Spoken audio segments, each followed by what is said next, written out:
యేసు ప్రభు నామంలో మీ అందరికీ నా హృదయపూర్వక వందనాలు. అట్లా ఏదైనా కూడా వందనాలు చెప్పుకుంటున్నాం. కాబట్టి మనం మీటింగ్ స్టార్ట్ చేసుకుందాం. మన మధ్యలో సబ్న సిస్టర్ ప్రార్థన చేస్తుంది. చంద్రశేఖర్ అన్న పాట పాడతారు. సబ్న sister praise లాడు.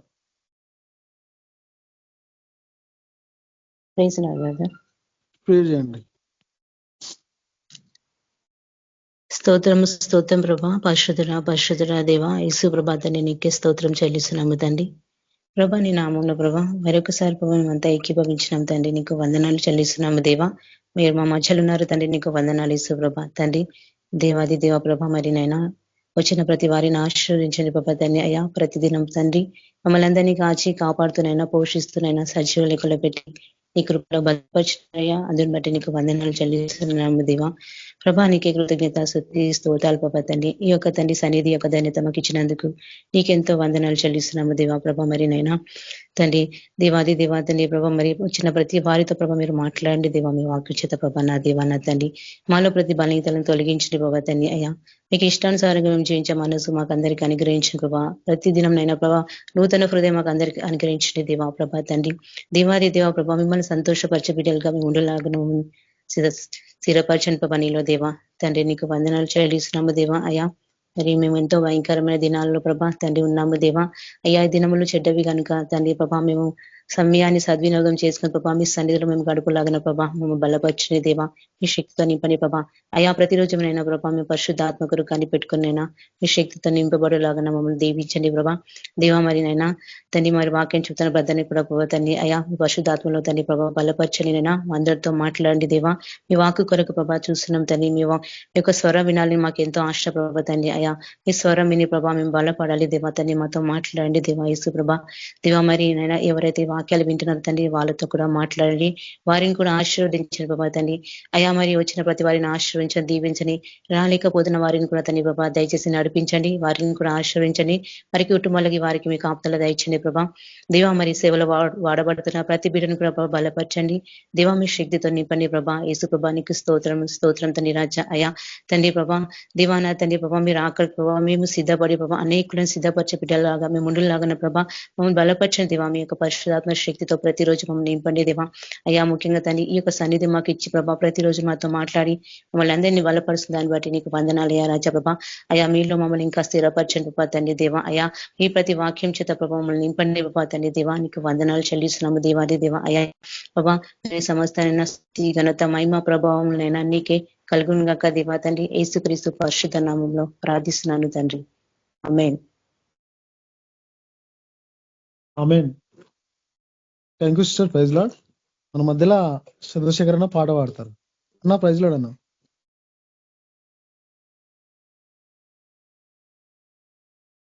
Brother praise lord. స్తుతి మహిమా చెల్లించెదము స్తుతికి పాత్రునకు,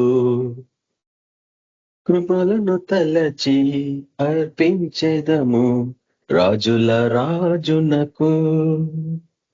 స్తుతి మహిమా చెల్లించెదము స్తుతికి పాత్రునకు, కృపలను తలచి అర్పించెదము రాజుల రాజునకు. దారి తెలియక తొలగినను దారిని చేర్చి నడిపించితివి, దారి తెలియక తొలగినను దారిని చేర్చి నడిపించితివి. నరక భారము తొలగించే యేసు నిన్నే స్తుతింతు, నరక భారము తొలగించే యేసు నిన్నే స్తుతింతు.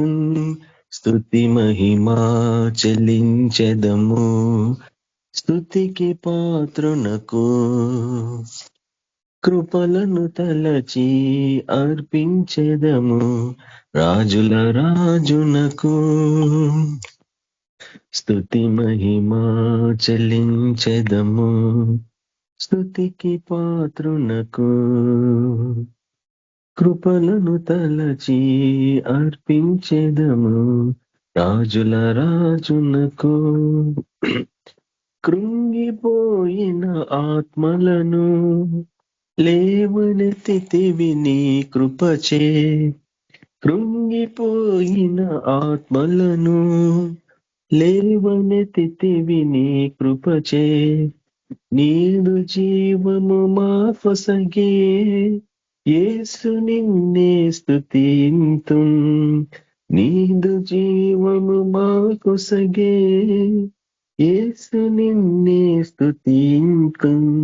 స్తుతి మహిమా చెల్లించెదము స్తుతికి పాత్రునకు. కృపలను తలచి అర్పించెదము రాజుల రాజునకు. స్తుతి మహిమా చెల్లించెదము స్తుతికి పాత్రునకు. కృపలను తలచి అర్పించెదము రాజుల రాజునకు. రాజుల రాజునకు. రాజుల రాజునకు. Hallelujah, praise the lord.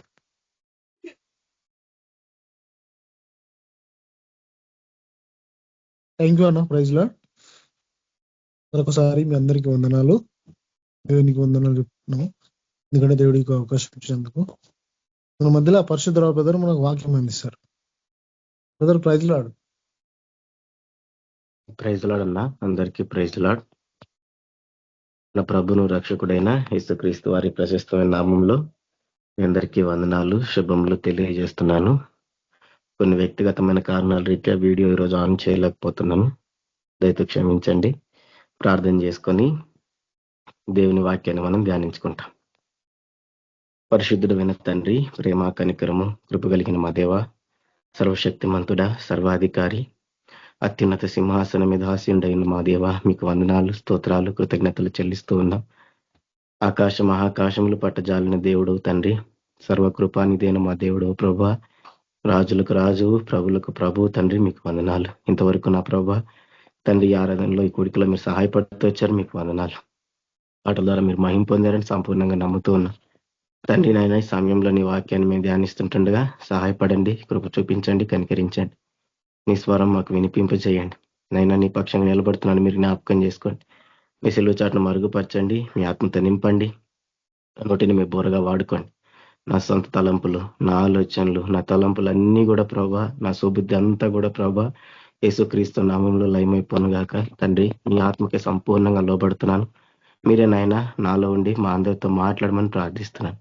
మీ వాక్యమే మా తండ్రి పాదములకు దీపము. అయినా ప్రభా, మేము నడవలసిన త్రోవను చూపించేది నీ వాక్యమే ప్రభా. కాబట్టి తండ్రి, నీ వాక్యంలో మమ్మల్ని తండ్రి తెలియజేయమని ప్రార్థిస్తున్నాను. ఆయన విని గ్రహించేటువంటి హృదయం మాకు అనుగ్రహించండి. నాయన గ్రహించి నాయన హృదయంలో భద్రపరుచుకున్న వాక్యానుసారంగా జీవించే జీవితం కూడా మాకు అనుగ్రహించమని ప్రార్థిస్తాం. ముందున్న సమయం అంతటిని ప్రభా మాకు మేలుకరంగా, దీవెనకరంగా, ఆశీర్వాదకరంగా చేయమని యేసుక్రీస్తు పరిశుద్ధ నామంలో ప్రార్థించి వేడుకుంటున్నాను తండ్రి, ఆమేన్. రోజు మనం ఆదికాండము 4వ అధ్యాయం 3వ వచనం నుంచి 9వ వచనం వరకు చూస్తాము. ఇక్కడ జరిగిన సందర్భం మనందరికీ తెలుసు. ఆదికాండం 4వ అధ్యాయం 3వ వచనం నుంచి 9వ వచనం వరకు అక్కడ ఇద్దరు వ్యక్తుల గురించి రాయబడుతూ వచ్చింది. ఎవరు వారిద్దరు అంటే కయీను, హేబేలు.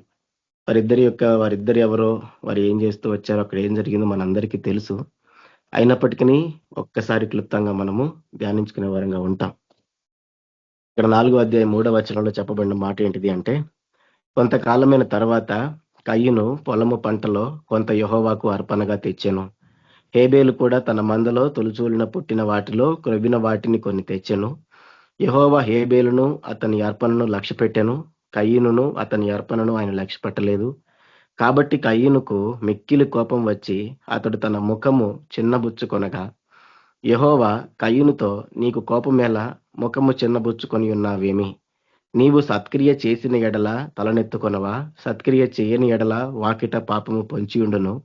నీ ఎడల దానికి వాంఛ కలుగును, నీవు దానిని ఏలుదువనెను. తమ్ముడైన హేబేలు మీద పడి అతను చంపెను. 9వ వచనము, యెహోవా నీ తమ్ముడైన హేబేలు ఎక్కడున్నాడని కయీను అడగగా అతడు, నేను ఎరుగను, నా తమ్మునికి నేను కావలి వాడనా అని. చూడండి, ఇక్కడ మనం చూస్తూ ఉన్నాం కయీనుకి హేబేలుకి మధ్యలో ఏం జరుగుతుందో. దేవుడు వచ్చాడని సమాచారం వినబడింది కయీను హేబేలుకి. వారిరువురు కూడా త్వరపడి, కయీనేమో పొలం పని చేస్తున్నాడు, హేబేలేమో గొర్రెలను మేపుతున్నాడు. అయితే కయీను హేబేలు త్వరగా వెళ్ళి వారు కలిగి ఉన్న వాటిలో కొంత దేవునికి అర్పణగా తీసుకొని వచ్చారు. ఇద్దరు దేవునికి సమర్పించారు. ఇద్దరు పరిగెత్తుకుంటూ వెళ్ళారు. అయితే దేవుడు కయీను యొక్క అర్పణను లక్ష్య పెట్టాల, దాన్ని పట్టించుకోలేదు. హేబేలు యొక్క అర్పణని దేవుడు స్వీకరించాడు, దాన్ని అంగీకరించాడు. అయితే దేవుడు తన యొక్క అర్పణను అంగీకరించకపోవడాన్ని బట్టి కయీను కోపం వచ్చింది. కోపం తెచ్చుకొని ముఖం చిన్నబుచ్చుకొని అతను ఉన్నాడు. దేవుడు చెప్పాడు, ఎందుకు కోపడుతున్నావు, నీ ముఖం చిన్నబుచ్చుకున్నావు ఎందుకు? నువ్వు మంచి పనులు చేస్తే తలెత్తుకోవా? మంచి పనులు చేయలేదు కాబట్టే వాకిట పాపం పొంచి ఉంటుంది, నువ్వు దాన్ని ఏలుతావు అని చెప్తాడు దేవుడు. ఆ తర్వాత కయీను తన తమ్ముడైన హేబేలుతో మాట్లాడడానికి తమ్ముడు దగ్గరికి వెళ్తాడు. అక్కడ వారి మధ్యలో గొడవ అవుతుంది. ఆ గొడవలో తమ్ముడైన హేబేల్ని కయీను చంపేస్తాడు. చంపేసిన తర్వాత దేవుడు వచ్చి కయీను అడుగుతాడు, నీ తమ్ముడు ఎక్కడున్నాడు అని అడిగితే అప్పుడు కయీను ఏం చెప్తాడు, నేనేమన్నా అతనికి కావలి వాడనా, నాకు తెలియదు అని అంటాడు. ఇంతవరకు మనం చదువుకున్నాం. చూడండి, ఇక్కడ ఇద్దరు వ్యక్తులు, కయీను హేబేలు. ఇక్కడ కయీను గురించి మనం మాట్లాడుకుంటే ఇక్కడ జరిగిన ఈ సందర్భంలో, ఇక్కడ మనం చదువుకుంటూ వచ్చిన దాంట్లో మనకు అర్థమైన దాంట్లో కయీను మంచివాడా చెడ్డవాడా అని మనము ప్రశ్న వేసుకుంటే సింపుల్ గా సమాధానం చెప్పొచ్చు, అతడు చెడ్డవాడు అని. అతను చెడ్డవాడా, బహు చెడ్డవాడా అని గనక మనం ప్రశ్న వేసుకుంటే ఇంకా చాలా సింపుల్ గా చెప్పొచ్చు, బహు చెడ్డవాడు అని. ఎందుకు కయీను బహు చెడ్డవాడని మనం చెబుతున్నాం? ఎందుకు అనంటే అతని క్రియలు బాగలేవు. దేవుడే చెప్పాడు, నువ్వు సత్క్రియ చేస్తే తలెత్తుకోవా అని. తను తల దించుకున్నాడు కాబట్టి తన సత్క్రియలు చెయ్యలేదు. తర్వాత తన మాటలు బాగలేవు, తన మాటల్లో అబద్ధాలు ఉన్నాయి, తన మాటల్లో నిర్లక్ష్యం ఉంది, తన మాటల్లో గర్వం ఉంది. నీ తమ్ముడు ఎక్కడున్నాడని దేవుడు అడిగితే ఏం చెప్పాడు? నేనేమన్నా వాడికి కావలి వాడనా? నిర్లక్ష్యం, గర్వం. అతను నాకు తెలియదు అన్నాడు, అబద్ధం. తన మాటలు బాగలేవు, తన క్రియలు బాగలేవు, తన మాటలు బాగలేవు. వెళ్ళి తమ్ముడి దగ్గరికి వెళ్ళాడు. ఎలా వెళ్ళాడు, ఎందుకు వెళ్ళాడు, వెళ్ళి ఎందుకు చంపాడు? ద్వేషం నింపుకున్నాడు, ద్వేషంతో వెళ్ళాడు. లేకపోతే చంపడు కదా. మామూలుగా మాట్లాడడానికి వెళ్ళిన వాడు ఎందుకు చంపుతాడు? ద్వేషం పెట్టుకొని తమ్ముడి దగ్గరికి వెళ్ళాడు. హృదయం బాగలేదు, హృదయంలో ద్వేషం ఉంది. ఇందుకు తన క్రియలు బాగలేవు, తన మాటలు బాగలేవు, తన హృదయము, తన స్థితి బాగలేదు కాబట్టి మనం ఈజీగా చెప్పొచ్చు, అతను బహు చెడ్డవాడని చెప్పొచ్చు కదా. మనకు ఊరికినే అర్థమైపోతుంది, చదవగానే మనకు తెలిసిపోతుంది అతను బహు చెడ్డవాడని. ఇదే మాట కయీను దగ్గరికి వెళ్ళి మనం చెబితే ఏమని, కయీను నువ్వు బహు చెడ్డవాడివి అని గనక మనం చెబితే కయీను అంగీకరిస్తాడా? ప్రశ్న ఏంటిది అనంటే, మనం ఇక్కడ చూస్తున్నాము, చదువుతున్నాము, మనం విజువలైజ్ చేసుకుంటున్నాము. దాన్ని బట్టి కయీను బహు చెడ్డవాడనే కన్క్లూజన్ కి మనం వచ్చినాము. ఎందుకంటే తన మాటలు బాగలేవు, క్రియలు బాగలేవు, హృదయం బాగలేదు కాబట్టి తను బహు చెడ్డవాడని చెప్పి మనం డిసైడ్ అయినాము. ఇదే మాట తీసుకెళ్లి కయీనుకి చెప్తే కయీను ఒప్పుకుంటాడా? నేను బహు చెడ్డవాడిని అని చెప్పి ఒప్పుకుంటాడా? ఒప్పుకోడు. ఎంత మాత్రం కూడా తను ఒప్పుకోడు. నేను చెడ్డవాడిని కాదనే చెప్తాడు, కాదనే వాదిస్తాడు. ఎందుకు అనంటే చూడండి, సామెతల గ్రంథంలో 16వ అధ్యాయంలో 2వ వచనము ఒక మాట రాయబడింది. సామెతలు 16వ అధ్యాయం 2వ వచనంలో, ఒకని నడతలన్నీయు వాని దృష్టికి నిర్దోషములుగా కనబడును, యెహోవా ఆత్మలను పరిశోధించును. ఏం చెప్తున్నాడు అక్కడ? జ్ఞాని అయినటువంటి సొలొమోను ఒకని నడతలన్నీయు, నడత అంటే ప్రవర్తన కావచ్చు, మాట కావచ్చు, ఆలోచన కావచ్చు, సమస్తం ఒక వ్యక్తి జీవించే జీవన విధానాన్ని నడత అంటారు. ఒకని నడతలన్నీ వాని దృష్టికి నిర్దోషములుగా కనబడును. అంటే వాడు చేసేటువంటి పనులు, వాడు మాట్లాడేటువంటి మాటలు, వాడి ఆలోచన, వాడి హృదయం అన్ని కూడా మంచివే, అందులో ఏ తప్పు లేదని ఒకడు అనుకుంటాడు అని చెప్తున్నాడు. అంటే మనుషులు ఎలా అనుకుంటారు అని అంటే, నేను చేసే ప్రతిదీ కరెక్టే అని అనుకుంటారంట. అదే అక్కడ జ్ఞాని అయినటువంటి సొలొమోను రాస్తూ వచ్చాడు, ఒకని నడతలన్నీ వాని దృష్టికి నిర్దోషములుగా కనబడును. అందుకే కయ్యూను, నువ్వు చెడ్డవాడివి కయ్యూను అని మనం చెబితే కయ్యూను అంగీకరించడు. నేను చేసిందంతా కరెక్టే అంటాడు. ఎందుకు కరెక్ట్ అంటే, దేవుడు వచ్చాడని చెప్పి నేను పరిగెత్తుకుంటూ నా పొలంలోనికి వెళ్ళి నేను పంటను తీసుకొని వస్తే దేవుడు తృణీకరిస్తాడా? దేవుడు పట్టించుకోడా?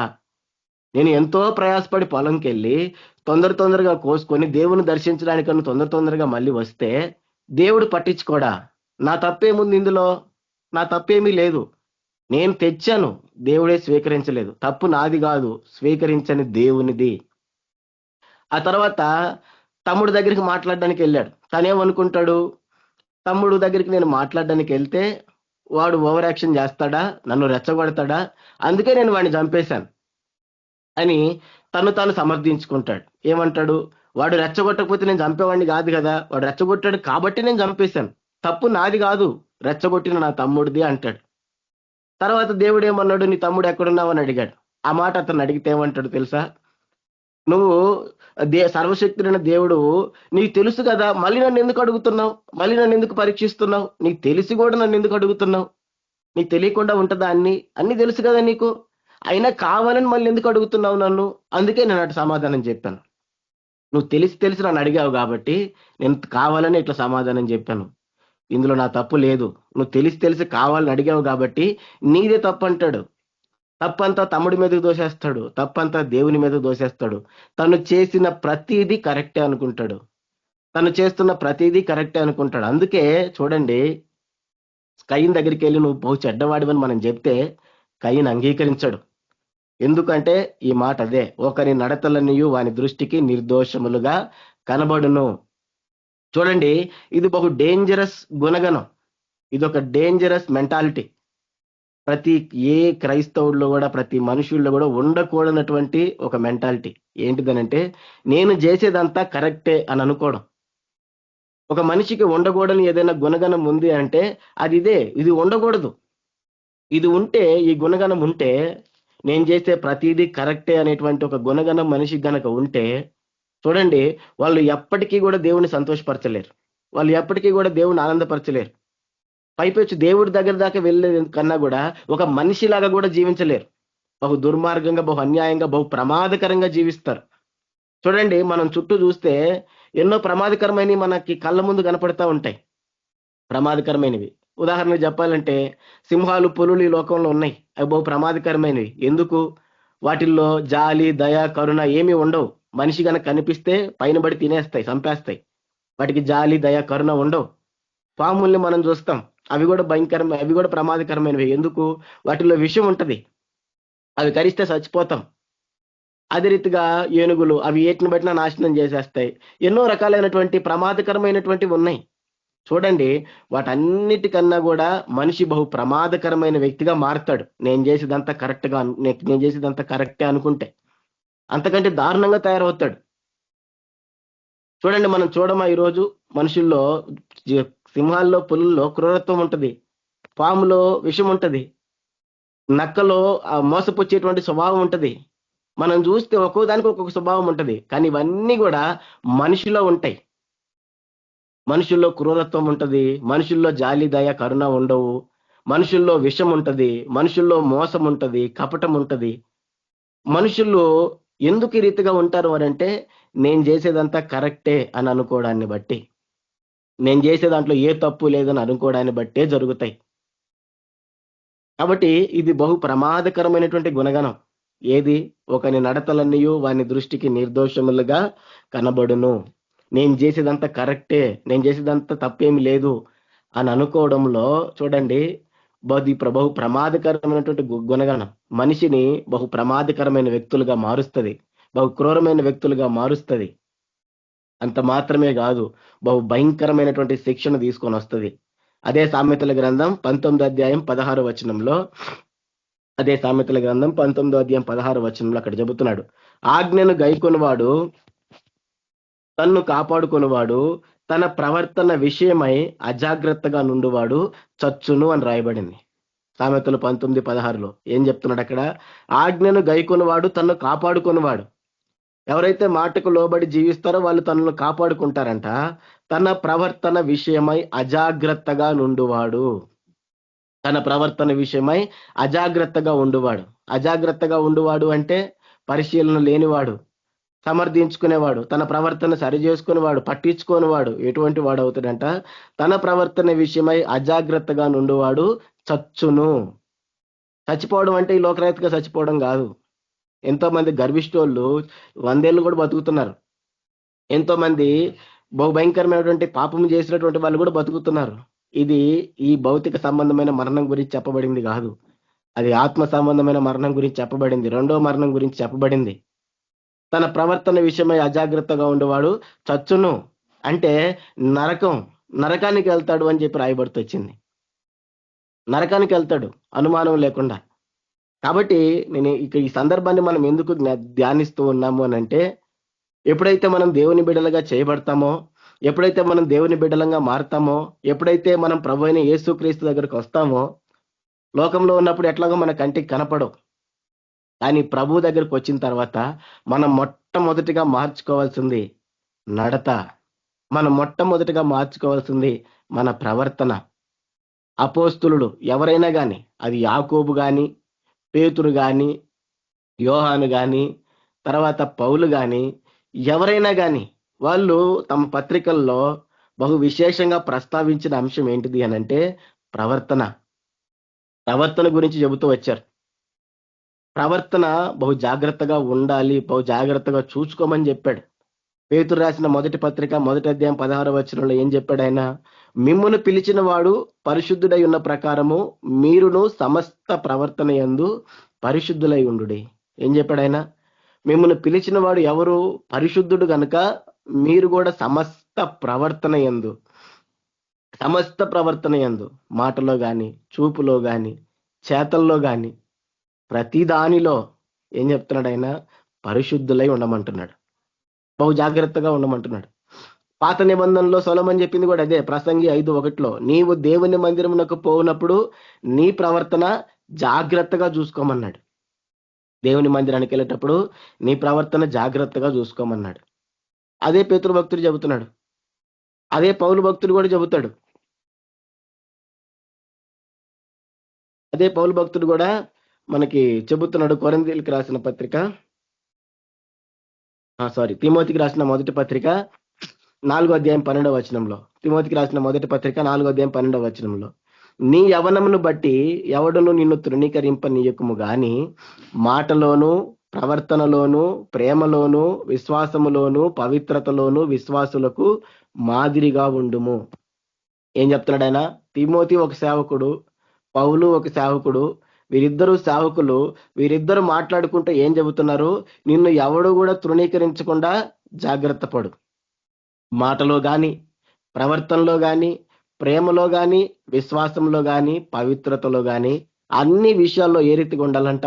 మాదిరిగా ఉండని చెబుతున్నాడు. ప్రవర్తన గురించి చెబుతున్నాడు తిమోతికి. నీ ప్రవర్తన జాగ్రత్తగా చూసుకో, నీ ప్రవర్తన విషయమై జాగ్రత్తగా ఉండు అని తిమోతికి పౌలు భక్తుడు చెబుతున్నాడు. అదే యాకోబు భక్తుడు కూడా చెబుతున్నాడు. యాకోబు రాసిన పత్రిక 3:11-14 మనం చదివితే, యాకోబు పత్రిక 3:11-14 నీటి బుగ్గలో ఒక జల నుండి తీయని నీరును చేదు నీరును ఊరున నా సహోదరులారా, అంజూరపు చెట్టున ఒలీవ పండ్లైనను ద్రాక్ష తీగను అంజూరపు పండ్లైనను కాయున అటువలనే ఉప్పు నీళ్ళలో నుండి తీయని నీళ్లు ఊరవు. మీలో జ్ఞాన వివేకము గలవాడెవడు? వాడు జ్ఞానముతో కూడిన సాత్వికము గలవాడై తన యోగ్య ప్రవర్తన వలన తన క్రియలను కనపరచవలెను. ఏం చెప్తున్నాడు ఆయన? మీలో జ్ఞాన వివేకములు గలవాడు ఎవడు? అటువంటి వాడు ఎవడన్నా ఉంటే వాడు జ్ఞానముతో కూడిన సాత్వికము గలవాడై, జ్ఞానంతో కూడిన సాత్వికం కలిగిన వాడై తన యోగ్య ప్రవర్తన వలన తన క్రియలను కనపరచవలెను. ప్రవర్తన ఎలా ఉండాలి? యోగ్యంగా ఉండాలి. ఆ యోగ్యమైన ప్రవర్తన వచ్చే క్రియల్ని కనపరచమంటున్నాడు. యాకోబు భక్తుడు కూడా అదే చెబుతుంది, నీ క్రియలు చూపించమంటున్నాడు. ఈయనేం చెబుతున్నాడు, తిమోతి ప్రవర్తనలో మాదిరిగా ఉండంటే బహు జాగ్రత్తగా ఉండు, నీ ప్రవర్తన జాగ్రత్తగా చూసుకోమని చెబుతున్నాడు. అదే పేతురు భక్తుడు కూడా చెబుతున్నాడు.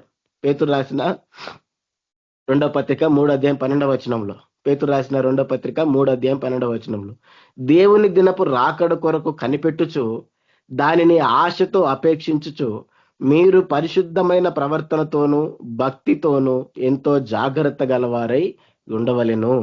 ఏం చెప్తున్నాడు, దేవుని కొరకు కనిపెడుతూ ఆశతో ఆపేక్షిస్తూ ఏం చేయమన్నాడు, పరిశుద్ధమైన ప్రవర్తనతోనూ భక్తితోనూ ఎంతో జాగ్రత్త గలవారై ఉండవలెను. చూడండి, ఎంతసేపు చెప్పినా అటుపక్క సొలొమోను ఏం చెప్పాడు, దేవుని మందిరానికి వెళ్ళేటప్పుడు నీ ప్రవర్తన జాగ్రత్తగా చూసుకోమన్నాడు. పేతురు ఏం చెబుతున్నాడు, నువ్వు సమస్త ప్రవర్తన పరిశుద్ధులై ఉండు. ఆ తర్వాత ఏం చెబుతున్నాడు, తర్వాత దేవుని రాకడ కొరకు ఎలా ఉండాలంటే పరిశుద్ధమైన ప్రవర్తనతో భక్తితో జాగ్రత్తగా కనిపెట్టుకొని ఉండమంటున్నాడు. యాకోబు ఏం చెబుతున్నాడు, యోగ్యమైన ప్రవర్తనతో నీ క్రియలు కనబరచమని చెబుతున్నాడు. పౌలు ఏం చెబుతున్నాడు, ప్రవర్తనలో మాదిరిగా ఉండు అంటున్నాడు. మరి చెప్పండి, పాత నిబంధనలో భక్తులైనా కొత్త నిబంధనలో అపోస్తులైనా ఎవరైనా కానీ ఏం చెబుతున్నారు, ప్రవర్తన గురించి చెబుతున్నారు. ప్రవర్తన జాగ్రత్తగా చూసుకోమంటున్నారు. ప్రవర్తన విషయంలో మాదిరిగా ఉండమంటున్నారు. యోగ్యమైన ప్రవర్తన కలిగి ఉండమంటున్నారు. ఎందుకు అంటే ప్రవర్తన విషయమై అజాగ్రత్తగా ఉంటే వెళ్ళేది నరకానికే. మన క్రియలు బాగలేకపోతే వెళ్ళేది నరకానికే. మరి మన ప్రవర్తన జాగ్రత్తగా చూసుకోవాలంటే మనం ఏం చేయాలా అంటే ఆ గుణగణం మనకు ఉండకూడదు. ఏంటి ఆ గుణగణం, మనం చదువుకున్నాం. ఏంటిది, ఒకడి నడతలన్నీ వాని దృష్టికి నిర్దోషములుగా కనబడును. ఒకరి నడతలన్నీ వాని దృష్టికి నిర్దోషములుగా కనపడను. ఈ ఒక్కటి మన జీవితంలో ఉండకూడదు. ఈ ఒక్క గుణగణం మన జీవితంలో ఉండకుండా ఉంటే, ఈ గుణగణం ఉంటే ఏమవుతుంది అంటే మనల్ని మనం సమర్థించుకోవటం, మనల్ని మనం హెచ్చించుకుంటాం. మన కంటికి ఇంక ఏమి కనబడవు. దేవుడు మనకిచ్చిన కళ్ళకి ఏమి కనపడవు. మన కంటికి ఎదుటి మనుషులు కనపడతారు, ఎదుటి మనుషుల్లో ఉన్నటువంటి లోపాలు కనపడతాయి, ఎదుటి మనుషుల్లో ఉన్నటువంటి తప్పులు కనపడతాయి. కానీ మనలో ఉన్నటువంటి తప్పులు కనపడవు. ఈ కళ్ళకి దేవుడిచ్చిన ఈ కళ్ళకి ఎదుటి వారు ఏం చేస్తున్నారో కనపడుతుంది, ఎదుటి వారిలో ఏం తప్పులు ఉన్నాయో కనపడతాయి. కానీ మనలో ఉన్న తప్పులు కనపడవు. మనలో ఉన్న తప్పులు ఎప్పటికీ కనపడవు. అవి కనపడాలనంటే చూడండి, అది దేవుణ్ణి అడగాల మనం. ఆయన ఏం చెప్పాడు తర్వాత, ఒకరి నడతలని వాని దృష్టికి నిర్దోషములుగా కనబడును, యెహోవా ఆత్మలను పరిశోధించును. మన కంటితో చూస్తే మనకేమి తప్పులు కనపడవు. దేవుణ్ణి అడిగితే దేవుడు సహాయం చేస్తాడు. ఆయన మనల్ని పరిశోధిస్తాడు. ఆయన్ని మనల్ని పరిశోధించి మనలో ఉన్న లోపాలని బయట పెడతాడు. అందుకే ప్రభు యొక్క సహాయాన్ని అడగాల. అదే దావీదు భక్తుడు ప్రార్థన చేస్తాడు. కీర్తనల గ్రంథం 139 23-24 ఏం చెప్తున్నాడు ఆయన, దేవా నన్ను పరిశోధించి నా హృదయమును తెలుసుకొనుము, నన్ను పరీక్షించి నా ఆలోచనలు తెలుసుకొనుము, నీ ఆయాసకరమైన మార్గము నా యుందున్నదేమో చూడుము, నిత్య మార్గమున నన్ను నడిపింపుము. ఆయన చూసుకోవచ్చు కదా. దావీదు భక్తుడు ఏమడుగుతున్నాడు, ఆయన దేవా నన్ను పరిశోధించి నా హృదయమును తెలుసుకొనుము. ప్రభువా నువ్వు నన్ను పరిశోధించు, నా హృదయంలో ఏముందో తెలుసుకో, నన్ను పరీక్షించి నా ఆలోచనలు తెలుసుకో, నీ ఆయాసకరమైన మార్గము నా యందున్నదేమో చూడు, నిత్య మార్గమును నన్ను నడిపించు. నా కంటికి కనపడవు ప్రభువా, నా కంటికి నేను మోసపుచ్చుకుంటాను, నా కంటికి నేను అన్ని సమర్థించుకుంటాను, నా కంటికి నేను అన్ని బాగానే చేశాను, అన్ని కరెక్టే అనుకుంటాను. నా కళ్ళు కాదు ప్రభువా, నా ఆలోచనలు కాదు ప్రభువా, నువ్వు నన్ను పరిశోధించు ప్రభువా, నువ్వు నన్ను పరీక్షించు ప్రభువా, నువ్వు నన్ను తెలుసుకో ప్రభువా, నీకు ఆయాస్కరమైన నాలో ఏమున్నాయో ప్రభువా అవి నాకు చూపించు ప్రభువా అని అడుగుతున్నాడు దావీదు. ఎందుకంటే మన హృదయాంతరంగాల్లోకి వెళ్ళి మనలో ఏం తప్పులు ఉన్నాయో బయట పెట్టే దేవుడే. ఆయన బయట పెట్టకపోతే అవి ఇప్పటికీ బయటికి రావు. అవి ఆయన బయట పెట్టకపోతే, ఆయన మనకు చూపించకపోతే అవి ఎప్పటికీ బయటికి రావు. ఇతరులకు కనపడతాయి, మళ్ళీ మనకు కనపడవు. ఇతరులు చెప్పినా కూడా మనం అంగీకరించాం, మనం స్వీకరించాం. సమర్థించుకుంటాం. నేను ఎందుకు అలా చేశాను, నేను ఎందుకు చేశాను, అందుకు చేశాను, అలా చేశాను, ఇలా చేశాను అని చెప్తాను తప్ప తప్పే అని మాత్రం ఒప్పుకోం. అది జరగదు. కాబట్టి దేవుని అడగాల, దేవుడు చూపిస్తాడు, దేవుడు ఒప్పిస్తాడు. కాబట్టి చూడండి, మన ప్రవర్తన దేవునికి యోగ్యమైనదిగా ఉండాలి. మన ప్రవర్తన దేవునికి అంగీకారమైనదిగా ఉండాలి. మన ప్రవర్తన బట్టి దేవుడు ఆనందించేవాడిగా ఉండాలి. ఎప్పుడు అది సాధ్యమవుతుంది అని అంటే, ఆ గుణగణాన్ని మనలో నుంచి తీసేసుకున్నప్పుడు. నేను చేసేదంతా కరెక్టే, నేను ఆలోచించేదంతా కరెక్టే, నేను మాట్లాడేదంతా కరెక్టే అని సమర్థించుకోవటం ఆపేస్తే దేవునికి దగ్గరగా మనం జీవించగలం. చూడండి, కీర్తనల గ్రంథంలో ఒక మాట రాయబడితే అద్భుతమైన మాట. 37వ అధ్యాయం 23వ వచనంలో, కీర్తనల గ్రంథం 37వ అధ్యాయం 23వ వచనంలో, ఒకని నడత యెహోవా చేతనే స్థిరపరచబడును, వాని ప్రవర్తన చూచి ఆయన ఆనందించును. ఏం చెప్తున్నాడు ఇక్కడ? ఒకని నడత ఎవరి చేత స్థిరపరచబడుతుంది? దేవుని చేతనే, యెహోవా చేతనే స్థిరపరచబడును. మన ప్రవర్తన దేవుని చేతనే స్థిరపరచబడుతుంది. ఎందుకంటే ఆయన ఆత్మలను పరిశోధించేవాడు, హృదయాంతరంగాల్ని పరిశోధించేవాడు. ఆయన అడిగితేనే మన ప్రవర్తన స్థిరపరచబడుతుంది. అప్పుడు ఎప్పుడైతే ఆయనకి మనం చోటిస్తామో అప్పుడు వాని ప్రవర్తన చూచి ఆయన ఆనందించును. మన ప్రవర్తన చూసి ఏం చేస్తాడు? దేవుడు ఆనందించేవాడుగా ఉంటాడు. అంటే మన కళ్ళకి అవి కనపడవు, మన కళ్ళకి ఎప్పుడు కూడా తెలుసుకోలేం. మనలో ఉన్న అవిధేయతలు, మనలో ఉన్న తప్పులు, మనలో ఉన్నటువంటి చూడండి, మనం చేసేటువంటి దేవునికి ఆయాస్కరమైనవన్నీ ఎప్పుడు తెలుస్తాయి అంటే దేవునికి లోబడినప్పుడు. చూడండి, అందుకే ఆయన ఈ మాట రాశాడు, ఒకని నడత యెహోవా చేతనే స్థిరపరచబడును, వాని ప్రవర్తన చూచి ఆయన ఆనందించును. ఈ ప్రవచనమే దేవుడు ఆనందింపజేస్తుంది. దేవుడు దేన్ని బట్టి ఆనందిస్తాడో, ఎలా ఆనందిస్తాడో ఈ ప్రవచనమే చెబుతుంది. ఈ ప్రవచనమే యేసుక్రీస్తు ప్రభువారు నెరవేర్చింది. యేసుక్రీస్తు ప్రభువారు ఆయన ఈ లోకాన్ని విడిచి వెళ్తున్నప్పుడు ఆయన ఏం చెప్పాడు? యోహాను సువార్త 14వ అధ్యాయం 16వ వచనంలో, శిష్యులు కలవరంలో ఉన్నప్పుడు, బాధలో ఉన్నప్పుడు, నేను వెళ్ళిపోతున్నారని తెలిసి వాళ్ళు కొంత భయపడుతున్నప్పుడు ఏం చెప్పాడు ఆయన? నేను తండ్రిని వేడుకొందును, మీ యొద్ద ఎల్లప్పుడూ నుండుటకై ఆయన వేరొక ఆదరణకర్తను, అనగా సత్య స్వరూపయగు ఆత్మను మీకు అనుగ్రహించును. ఏం చెప్పాడు ఆయన? నేను తండ్రిని వేడుకుంటాను. ఎందుకొరకు? మీ యొద్ద ఎల్లప్పుడూ ఉండుటకై వేరొక ఆదరణకర్తను, అనగా సత్య స్వరూపయగు ఆత్మను మీకు అనుగ్రహిస్తాడు. యేసుప్రభు చెప్పిన మాట ఏంటిది? నేను తండ్రిని వేడుకొని వేరొక ఆదరణకర్తను మీకు పంపిమని అడుగుతాను. ఎందుకు ఆదరణకర్త మనకు అవసరం? ఎందుకు ఆ ఆదరణకర్త కొరకు యేసుప్రభు చెబుతున్నాడు? ఎందుకు ఆదరణకర్తను మీకు అనుగ్రహిస్తానంటున్నాడు అని అంటే, అదే యోహాను సువార్త 16వ అధ్యాయం 7, 8, 9, 10, 11 వచనాల్లో మనం చూస్తాం. అక్కడ ఏం చెప్తున్నాడంటే అక్కడ యేసుప్రభు ఏం చెప్తున్నాడంటే, అయితే నేను మీతో సత్యము చెప్పుచున్నాను, నేను వెళ్ళిపోవటం వలన మీకు ప్రయోజనకరము, నేను వెళ్ళని ఎడల ఆదరణకర్త మీ యొద్దకు రాడు, నేను వెళ్ళిన ఎడల ఆయన మీ యొద్దకు పంపుదును. 8వ వచనంలో చెబుతున్నాడు, ఆయన వచ్చి, ఎవరు? పరిశుద్ధాత్ముడు వచ్చి ఏం చెప్తారంట? పాపమును గూర్చియు, నీతిని గూర్చియు, తీర్పును గూర్చియు లోకమును ఒప్పుకొనజేయును. చాలా స్పష్టంగా చెప్పాడు. ఏమని? యేసుప్రభు ఉంటే ఇది తప్పు కాదని బోధిస్తాడు. యేసుప్రభు లేడు ఇప్పుడు. యేసుప్రభు వెళ్ళిపోతున్నాడు, ఆయన చనిపోబోతున్నాడు. ఆయన చనిపోతాడు, తిరిగి లేస్తాడు, మళ్ళీ ఆరోహణమై పరలోకానికి వెళ్ళిపోతాడు. మరి వీళ్ళని నడిపించేది ఎవరు? వీళ్ళకి బోధించేది ఎవరు? వీళ్ళని సరిచేసేది ఎవరు అనంటే, అందుకొరకే పరిశుద్ధాత్ముడు మీ కొరకు అనుగ్రహించబడుతున్నాడు. ఆయన ఏం చేస్తాడంట? ఆయన వచ్చి పాపమును గూర్చియు, నీతిని గూర్చియు, తీర్పును గూర్చియు లోకమును ఒప్పుకునేలాగా చేస్తాడు. దేని గురించి ఒప్పిస్తాడు? పాపమును గూర్చి, నీతిని గూర్చి, తీర్పును గూర్చి. పాపమును గూర్చి దేన్ని ఒప్పిస్తాడంట? లోకులు నా యందు విశ్వాసం ఉంచలేదు గనక పాపమును గూర్చి. ఇంకా లోకస్తులు యేసుప్రభునందు విశ్వాసం ఉంచలేదు. మరి వాళ్ళు విశ్వాసం ఉంచాలంటే పరిశుద్ధాత్ముడు కావాలా?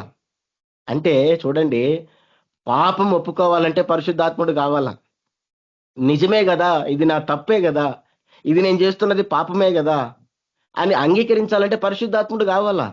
పరిశుద్ధాత్ముడు లేకపోతే అంగీకరించం. పరిశుద్ధాత్ముడు లేకపోతే ఒప్పుకోం, పాపాన్ని ఒప్పుకోం. పరిశుద్ధాత్ముడు ఉన్నప్పుడే పాపాన్ని ఒప్పుకుంటాం, తప్పును అంగీకరిస్తాం. పరిశుద్ధాత్ముడు లేకపోతే ఆ హృదయం మనకు ఉండదు. మనం సమర్థించుకుంటాం, ఒప్పుకోం. చూడండి, మనకి ఈ మాట అర్థం కావడానికి సమూయేలు సౌలు దగ్గరికి వెళ్ళి అడిగినప్పుడు సౌలు ఏ రీతిగా ఉన్నాడు, సౌలుకి ఇవ్వబడిన ఆజ్ఞ ఏంటిది? సౌలుకి ఇవ్వబడిన ఆజ్ఞ ఏంటిది? వెళ్ళి అమాలేకీలతో యుద్ధం చేసి దేన్ని కూడా మిగిల్చకుండా పూర్తిగా అందరూ అంతమయ్యే వరకు యుద్ధం చేయాలి. ఇతనేం చేశాడు? వెళ్ళి మాట విన్నాడు, యుద్ధానికి వెళ్ళాడు, యుద్ధం చేశాడు, కానీ పూర్తిగా చేయలా. కొంతమంది పారిపోతుంటే పోతే పోనీళ్ళని వదిలేశాడు. అక్కడ ఉన్న కొన్ని పశువుల్ని పూర్తిగా చంపకుండా కొన్నిటిని బలికని తీసుకొని వచ్చాడు. రాజును చంపకుండా సజీవంగా పట్టుకొచ్చాడు. అతనేమనుకుంటున్నాడు, నేను అన్ని చేసేసాను, నేను ఆ దేవుడి మాట సంపూర్ణంగా నెరవేర్చేశాను అని చెప్పి సంబరాలు చేసుకోవడానికి సిద్ధమవుతున్నాడు. అప్పుడే సమూయేలు వచ్చాడు. వచ్చి రాగానే ఏం చెప్తున్నాడు? నువ్వు చెప్పిన ఆజ్ఞ అంతా కూడా నేను నెరవేర్చానని చెప్పాడు. అప్పుడు సమూయేలు ఏమన్నాడు? ఆ రంకెలు ఎక్కడివి అన్నాడు. ఆ రంకెలు ఎక్కడివి అని అంటే అప్పుడు ఆయనకు అర్థం కావాలా, అరే నాకు ఇచ్చిన ఆజ్ఞ వేరు కదా, నేను చేసింది వేరు కదా అని ఆయనకు అర్థం కావాలా. ఆయనకు అర్థం కాల. ఏం చేశాడు ఆయన? ఒప్పుకోలా. కాసేపు నేను మొత్తాన్ని చంపేశానన్నాడు. కాసేపు వీళ్ళే కదా అన్నాడు. కాదు వాళ్ళు చెప్తే చేశానన్నాడు. ఒప్పుకోలేదు అతను తప్పుని అతను ఒప్పుకోలా. 4-5 సార్లు మాట్లాడితే తప్ప ఒప్పుకోలా. 4-5 సార్లు మాట్లాడిన తర్వాత అప్పుడు ఒప్పుకుంటాడు. అప్పటిదాకా ఏం చేస్తూ వచ్చాడు? నేను చంపేశానని చెప్తాడు కాసేపు. మరి ఆ రంకెలు ఎక్కడివి అంటే వాళ్ళు చెప్తే తీసుకొచ్చానంటాడు, నేను నెరవేర్చాను అంటాడు. చూడండి, సౌలు సమూయేలు మాటను అంగీకరించలేకపోయాడు. అదే దావీదులా గుణగణం కనపడదు. నాతాను ప్రవక్త రాగానే ఏం చేశాడు? ఆయన స్పాట్లో ఒప్పుకున్నాడు. ఏం ఆర్గ్యూ చేయలా, ఏం మాట్లాడలా, ఒప్పుకున్నాడు. ఎందుకంటే దావీదులో పరిశుద్ధాత్ముడు ఉన్నాడు, కానీ సౌల్లో లేడు. సౌల్లో మోసపుచ్చు ఆత్మ దూరింది, భ్రమపరచు ఆత్మ దూరింది, అతన్ని భ్రమ పెట్టింది, ఒప్పుకోనీయలేదు. చూడండి, పాపాన్ని ఒప్పుకోవాలంటే పరిశుద్ధాత్ముడు ఉండాల్సిందే. పరిశుద్ధాత్ముడు లేకుండా పాపాన్ని ఒప్పుకోలేం. పాపాన్ని ఒప్పుకోవాలంటే ఆయన కావాలా. అందుకే పరిశుద్ధాత్ముడు ఉన్నప్పుడు ఆ సమర్థించుకునే స్వభావం మనలో రాదు, ఎప్పుడు కూడా రాదు. పరిశుద్ధాత్ముడు మనలో ఉన్నప్పుడు సమర్థింపు జీవితం మనకు ఉండదు. సమర్థించుకునే అవకాశం కూడా ఆయన ఇవ్వడు. ఆయన నిజంగా మనలో ఉంటే ఒప్పిస్తానే ఉంటాడు. నువ్వు చేయకముందే గద్దిస్తాడు. నువ్వు చేసావనుకో, చేసిన తర్వాత కూడా నిన్ను శోధిస్తూనే ఉంటాడు. నువ్వు ఒప్పుకుని దాకా విడిచిపెట్టడు, ఒప్పుకునేలాగా చేస్తాడు, పాపాన్ని ఒప్పుకునేలాగా చేస్తాడు. తర్వాత ఏం చెప్పాడు? నేను తండ్రి వద్దకు వెలుట వలన మీరిక నన్ను చూడరు గనక నీతిని గూర్చియు. ఏం చెప్తున్నాడు? నేను తండ్రి వద్దకు వెళ్ళిపోతున్నాను, మరి మీకు చెప్పేది ఎవరు? ఇది మంచా, ఇది చెడా, ఏది చేయాలి, ఏది చేయకూడదు మీకు ఎవరు చెప్తారు? కాబట్టి మీరు ఇంకా నన్ను చూడరు. కాబట్టి నీతిని గూర్చియు అంటే మీరు ఏ మార్గంలో నడవాలి, ఏ పనులు చేయాలి ఆయన చెప్తాడు. ఎలా జీవించాలి ఆయన చెప్తాడు. ఏ రీతిగా నడవాలి ఆయన చెప్తాడు. ఫస్ట్ మీలో పాపాన్ని ఒప్పిస్తాడు, ఆ తర్వాత పాపం చేయకుండా ఎలా జీవించాలో ఆయన చెప్తాడు. ఫస్ట్ మన జీవితంలో నీతిని తీసుకొస్తాడు, ఆ నీతి మార్గంలో ఎలా నడవాలో ఆయన చెప్తాడు. పాపమే ఒప్పుకోకపోతే పాపం నుంచి బయటకు రాలేం. పాపం నుంచి బయటకు వచ్చి మంచి పనులు చేయకపోతే ఆ పాపపు ఊబిలోనే మరలా తిరుగుతుంటాం. ఏ రీతిగా అయితే ఆ పంది బురదలో నుంచి తీస్తాం అనుకోండి, దాన్ని శుభ్రం చేస్తే ఏమవుతుంది? కాసేపు తిరిగి మళ్ళీ దాంట్లోకి వెళ్ళిపోతుంది. అట్లా అయిపోతాం. అలా మీరు ఉండకూడదు అని ఏం చేస్తాడు? ఆయన నీతిని గురించి ఒప్పుకునేలా చేస్తాడు. పాపాన్ని చేయనివ్వడు, నీతి పనులే చేయనిస్తాడు, నీతి మార్గంలో నడిపిస్తాడు. చూడండి, మీకు ఒక మాట ఉదాహరణగా చెప్తాను. ఒకప్పుడు నేను మారు మనసు పొందకముందు రక్షణ లేకముందు మా తాత 2013 సంవత్సరంలో చనిపోయాడు. మా తాత 2013 సంవత్సరంలో చనిపోయాడు. చనిపోతే ఆయన చనిపోయిన ఆ విషయాన్ని నేను 2-3 సార్లు మరలా వాడుకున్నాను. బీటెక్లో కాలేజీకి 3 రోజులు వెళ్ళకపోతే నేను ఇన్ఫర్మేషన్ కూడా ఇవ్వలేదు, నేను వెళ్ళలేదు.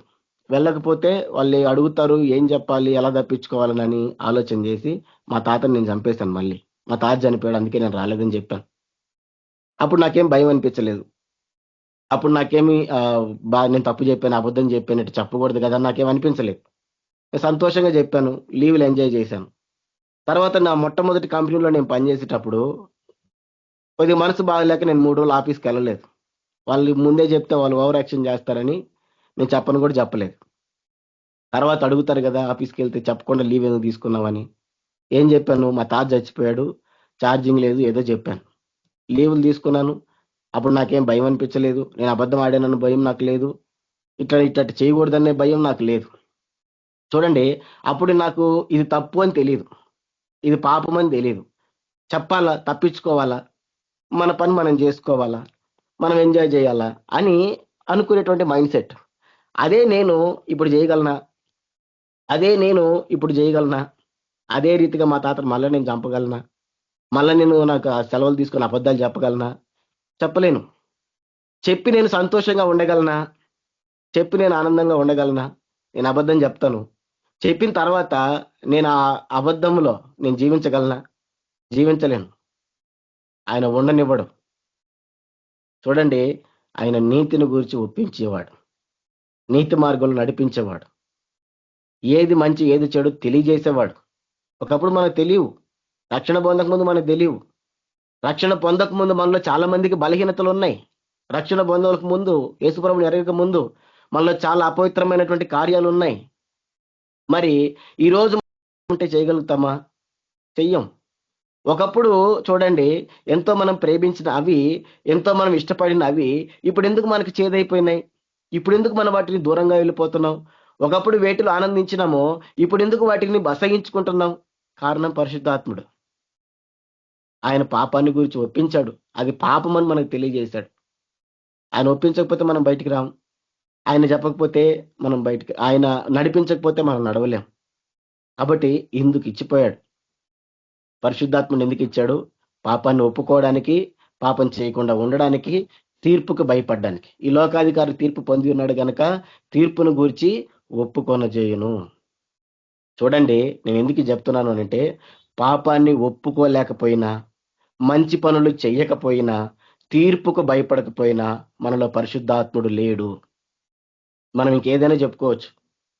మనం చేసే తప్పులు మనం గ్రహించలేకపోతున్నా, మనం మంచి పనులు చేయలేకపోతూ ఉన్నా, మనకు తీర్పును గురించిన భయం మనలో లేకపోయినా మనలో పరిశుద్ధాత్ముడు లేడు. పరిశుద్ధాత్ముడు లేడు. మనం ఎటువంటి వారము అనంటే, పరిశుద్ధాత్ముడిని దుఃఖపరిచినటువంటి వారు. పరిశుద్ధాత్ముడు ఎప్పుడో వదిలిపెట్టి వెళ్ళిపోయినాడని అర్థం. కాబట్టి మన ప్రవర్తన ఆనందకరంగా దేవునికి మారాలి అనంటే, మన నడత దేవునికి ఆనందకరంగా మారాలి అనంటే, దేవుడు మహిం పొందే రీతిగా మారాలి అనంటే, అది దేవునికే సాధ్యం ఆ రీతిగా చెయ్యడం. ఎప్పుడు ఆయన ఆ రీతిగా చేస్తాడు అనంటే, ఆయనకు సంపూర్ణంగా లోబడినప్పుడు, ఆయనకు మనల్ని సమర్పించుకున్నప్పుడు, పరిశుద్ధాత్ముడు నడిపించిన క్రమంలో నడిచినప్పుడు, ఆయనకి సంపూర్ణంగా చోటు ఇచ్చినప్పుడు. ఆయనకు సంపూర్ణంగా చోటు ఇవ్వకుండా నేను చేసేది కరెక్టే, నేను చేసేది అంత మంచిదే అనేటువంటి ఆలోచనలో మనం ముందుకెళ్తే, చూడండి, ఎప్పటికీ దేవుని మనం సంతోష పెట్టలేము. ఎప్పటికీ దేవుని సంతోష పెట్టలేము. సరికదా?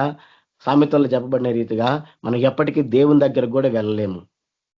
కాబట్టి మనలో ఉండకూడని గుణగణం ఏదైనా ఉంది అనంటే, అదే ఒక నడతలన్నీ వాని దృష్టికి నిర్దోషములుగా కనపడతాయి. కాబట్టి ఆ గుణగణం మన జీవితాల్లో ఉండకుండా మనం దూరపరచుకోవాలి. ఆ గుణగణం మన జీవితంలో నుంచి దూరం చేసుకోవాలా. మనల్ని మనం విమర్శించుకోవాలా. అదే కదా కొరింథీయులకు రాసిన మొదటి పత్రిక 11వ అధ్యాయం 31వ వచనంలో పౌలు భక్తుడు చెబుతాడు ఏమని? అయితే మనలను మనమే విమర్శించుకొనిన ఎడల తీర్పు పొందక పోదుము. ఏం చెప్తున్నాడు ఆయన? మనల్ని గనక మనం విమర్శించుకుంటే, ఆయన చెప్తున్న మాట, మనల్ని మనం విమర్శించుకుంటే ఏంటంట? తీర్పు పొందక పోదుము. విమర్శ అంటే ఏంటిది? విమర్శ ఎప్పుడు చేస్తాం? విమర్శలు ఎప్పుడు వస్తాయి?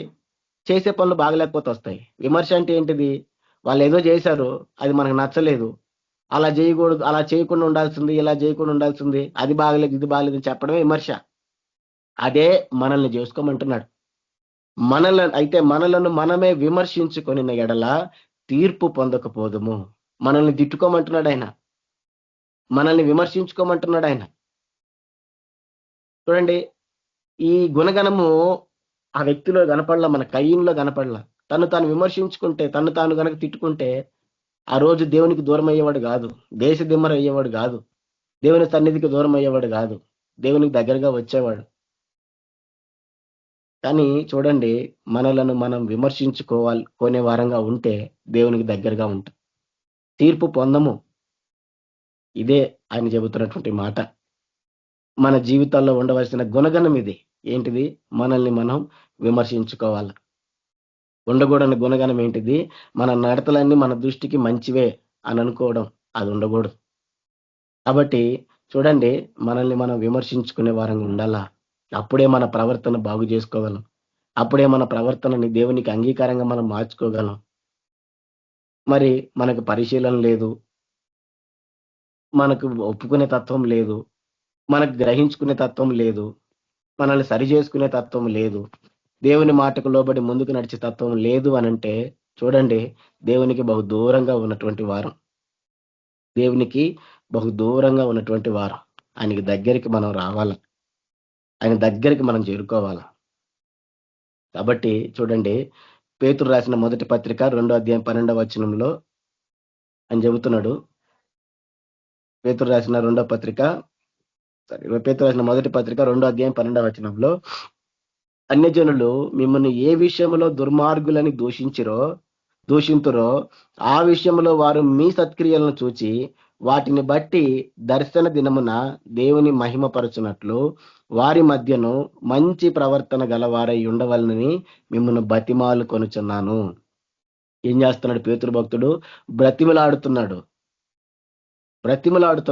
ఎందుకు?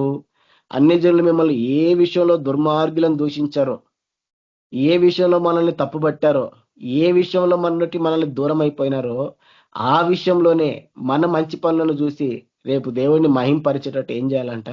మంచి ప్రవర్తన గలవారు ఉండండి అయ్యా అని చెప్పి బ్రతిమలాడుకుంటున్నాడు. మంచి ప్రవర్తన కలిగిన వారు ఉండండి అని బ్రతిమలాడుతున్నాడు. ఆయన కాదు బ్రతిమలాడుతుంది, దేవుడు ఆయన రీతిగా ప్రేరేపించి రాయిపించాడు. మంచి ప్రవర్తన కలిగిన వారైగా ఉండండి అయ్యా, మంచి ప్రవర్తన కలిగిన వారిగా నడుచుకోండి అయ్యా, అన్ని జనులు ఎదుట నన్ను గణపరచండి అయ్యా.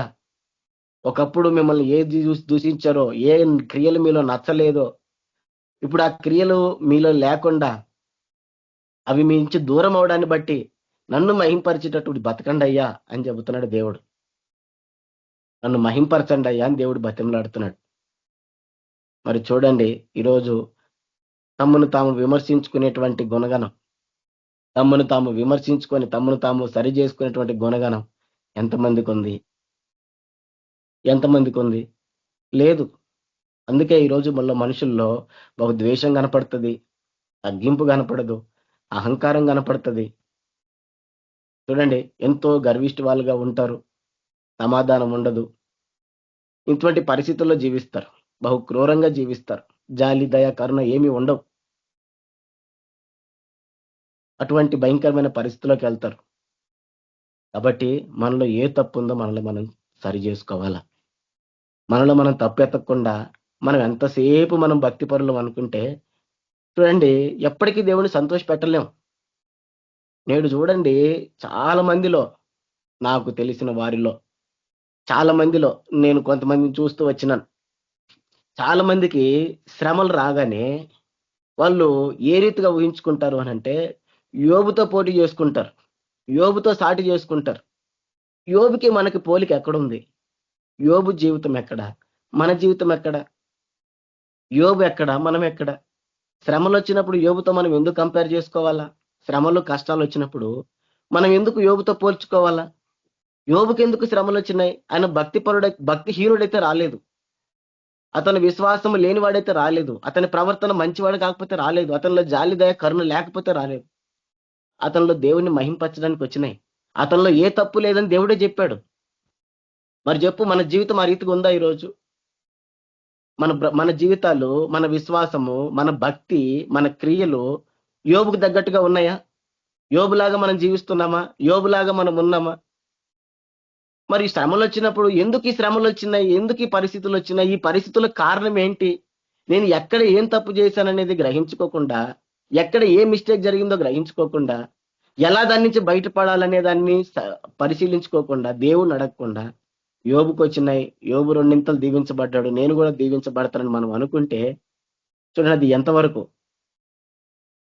మనలో తప్పులు మనం తెలుసుకోకొని సరి చేసుకొని దేవుని దగ్గరికి వెళ్ళకుండా అది ఎంతవరకు?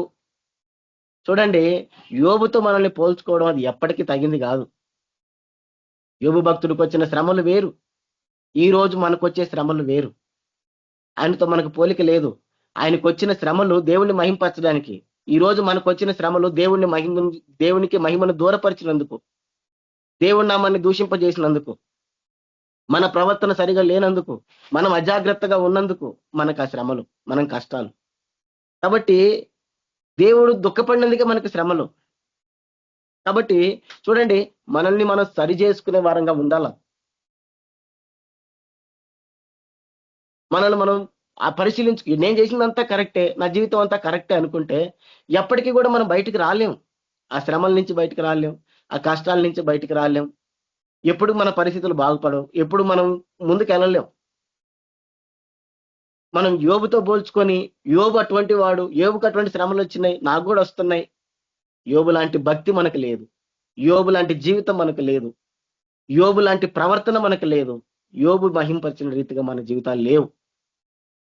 కాబట్టి విమర్శించుకోవాలా మనల్ని, అప్పుడే మనం బయటపడతాం. ఎందుకు మనుషుల్లో ఎంత క్రూరంగా తయారవుతారు అని అంటే ఇందుకొరకే. మనుషుల్లో క్రూరత్వం ఎందుకు వస్తుందంటే ఇందుకొరకే. సమర్థించుకుంటారు, విమర్శించుకోరు. కాబట్టి అటువంటి గుణగణం మనలో ఉండకూడదు. ఈరోజు సంఘము ఇన్ని మొక్కలు అవడానికి కారణం ఎవరు? ఇన్ని మొక్కలు సంఘం అయిపోవడానికి, ఇన్ని రీతిలుగా చూడండి విడిగొట్టబడ్డానికి కారణం ఎవరు? మనమే. మనం ఏమనుకుంటున్నాం? మనం గొప్ప వాళ్ళం అనుకుంటున్నాం. ఒక వ్యక్తికి సువార్త చెప్తా అన్నాడు, ఏమన్నాడు? మాకు 3 కోటి దేవతలు ఉన్నారు, మేము ఇంతమందిని కొలుస్తాం, మేము అందరం బాగుంటాం, మేము ఆ గుడికి వెళ్తాం, ఈ గుడికి వెళ్తాం, అన్నిట్లో మేము పార్టిసిపేట్ చేస్తాం.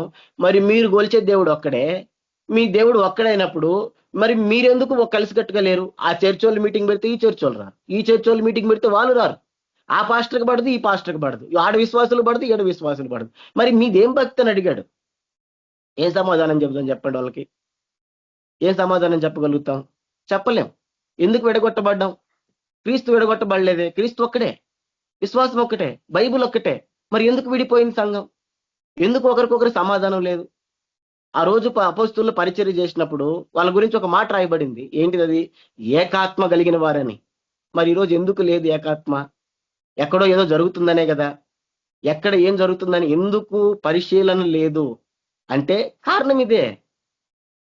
ఒకటి నడతలన్నీ వాని దృష్టికి నిర్దోషములుగా కనపడతాయి. నేను చెప్పేదంతా కరెక్టే అని అందరూ అనుకుంటారు. ఆ డినామినేషన్ ఒక బోధ, ఈ డినామినేషన్ ఒక బోధ, వాళ్ళదొక బోధ, వీళ్ళదొక బోధ, వాళ్ళని వెంబడించే గుంపు ఒకటి, వీళ్ళని వెంబడించే గుంపు ఒకటి. వాళ్ళు ఏమనుకుంటారు? నేను చెప్పిందే కరెక్ట్ అనుకుంటారు. ఈయనేమనుకుంటాడు? ఈయన చెప్పిందే కరెక్ట్ అనుకుంటాడు. అట్లాగా ఎవరిది వాళ్ళు కరెక్ట్ అనుకొని క్రీస్తుని, సంఘాన్ని ముక్కలు చేసి పడేశారు,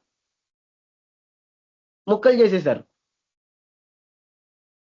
నాలో ఉన్న తప్పు ఏంటనేది గ్రహించుకుంటే, నేను ఎక్కడ మిస్ అవుతున్నానో గ్రహించుకుంటే మరి సంఘం ముక్కలు అవుతుందా? ఆ రోజు ముక్కలు కాలేదే.